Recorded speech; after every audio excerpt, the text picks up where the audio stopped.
தமிழ பக்கா ஒரிஜினல் தமிழராகவே இருந்து தமிழனுக்கு துரோகம் செஞ்சவர்கள் இருக்காங்கல்ல, என்ன அது மாதிரி மாற்று ஒரு திருமண உறவுல மனைவியா வந்துட்டு தெலுங்காவே இருந்தா கூட அவர்கள் இந்த இனத்துக்கு நல்லது செஞ்சா நல்லபடியா வரவேற்க போறாங்க, இந்த இனத்திற்கு கெடுதல் செஞ்சா கெடுதல் நினைக்க போறாங்க. சரிங்களா? அதனால நீங்க அதுக்குள்ள மூக்க நுழைக்க வேண்டிய தேவை கிடையாது. நீங்க இந்த ஏமாத்திக்கிட்டு ஏதாவது இது சொட்ட அது சொட்ட நீங்க கண்டுபிடிச்சு அதுல இருந்து சில விஷயங்களை எடுத்துக்கிட்டு நீங்க அங்க பேசுறதுக்கு உங்களுக்கு தகுதி கிடையாது. நான் கேட்கிறேன், நானு இந்த ஆர்ப்பாட்டம் நடத்தினாங்கல்ல, இந்த ஆர்ப்பாட்டம் நடத்தினவங்களுக்கு உங்களுக்கு என்னப்பா பிரச்சனை?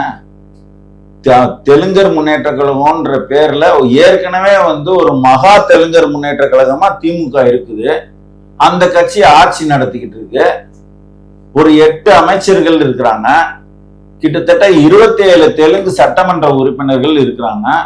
இவ்வளவு இருந்துகிட்டு கும்பகோணத்துல ஒரு தொகுதி, அந்த கும்பகோணம் தொகுதியில ஒருத்தர் அன்பழகன்றவர் தேர்ந்தெடுக்கப்படுறாரு.